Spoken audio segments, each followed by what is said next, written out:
What's going on, guys, and welcome back to another episode of Bless Unleashed. This is your boy No Deflection, and today we're going to be looking at my gear because I've been asked about it a million times. So I think I'll be surprised and be happy that my gear is non-elitist at all. So first things first, my nameless hero is Double Axe plus 5, just at 13.1%. And you'll note that on this gear I'm going to be looking for reds and greens. Totem of Forgotten Knights for the defense, 2 reds and a white and a green. At legendary plus 2 only, look at that. Unsung Heroes Guard at mythic with 2 reds, 7.2%. Nicer roll on the end. My Old Empire Body Armor plus 5, 1 red, 2 greens, 25.5. That's my baby right there.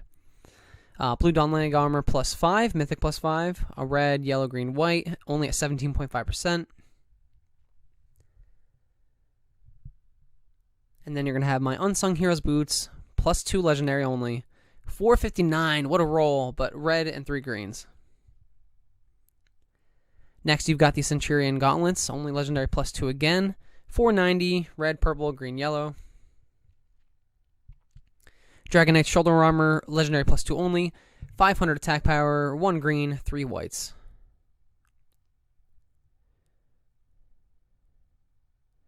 And then you've got my Unsung Heroes Belt plus 4. It's only at a 42%, so nothing crazy here. Legendary plus 4.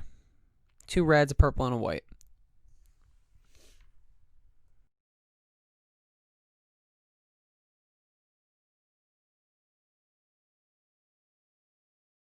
Next on here, I run the Horde Necklace for the attack power and the critical hit damage, 13.5%. Some people run many other different necklaces. I prefer the attack power. And then, of course, I run the Ring of the Whispering Serpent God with that plus 2% for 2 enemies for the health gain. No one really cares about the gold gain, but it does help. So Ring of the Whispering Serpent God here is going to be the main focus of this build. Only because as Berserker is using Earthbreaker, you're going to be doing more than enough damage regardless of how you plan to run your build. You're going to want that Ring of the Whispering Serpent God. It's going to save you multiple times, countless times. It's great having the Leap Axe for the extra heals. Some people don't run the Leap Axe. You can run the Attack Axe if you really wanted to. I'd suggest either one of those two for this build. So let's talk more about this Healing Ring. So the Healing Ring is pretty incredible. You're going to get 2% for 2 enemies based on who you're hitting and what you're hitting for. So let's say your Earthbreaker's doing minimum 35,000 a tick, right? 35,000 a tick, and you're hitting usually for 1, 2, maybe even 3 times. You're going to be healing for about 1,200 HP per swing. Now, this will get you through most of the big boss attacks, and unless they're knocking you up, of course. But in general, this is hands down the best healing build you can possibly do with the Berserkers. Now, you can run the Plague Ring. It's not an option. You got an extra 27% crit hit damage, and you get that 1% off 2 enemies. I would suggest if you're going for sustain, purely sustain, like you want to live longer, you want to, stay up a little longer in the dungeons, I suggest the Healing Ring.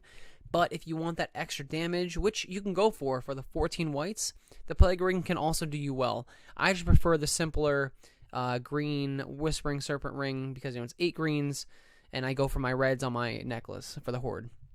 Now, one last thing I want to talk about real quick since we're on builds. I want to talk about the Nightwind class and how trash it is in PvE. Now, I'm not saying it's worthless. I'm just saying that it's terrible. Big difference.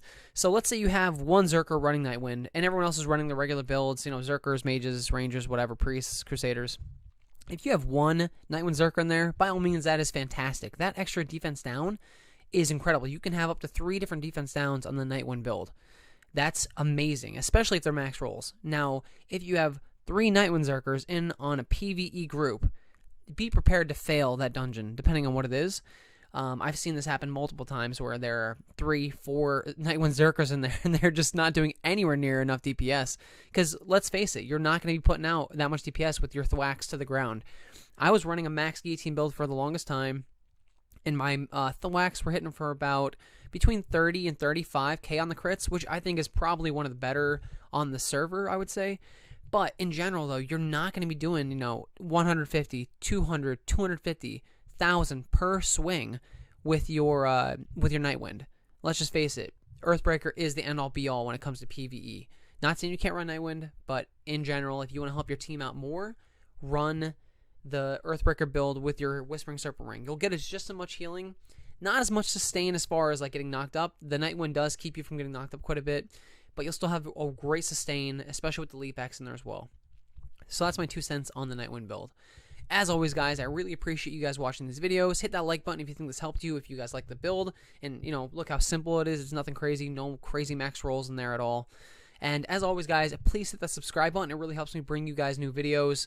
And I'll do everything I can. I mean, this is somebody asked me to put this build up on, I think, Thursday, and now it's Sunday. So you can see right there, guys, I'm trying to get these videos out to you guys as soon as possible. If there's anything else you guys need, throw it in the comments, and I'll try to make a video for it. Once again, I appreciate you all, and thank you.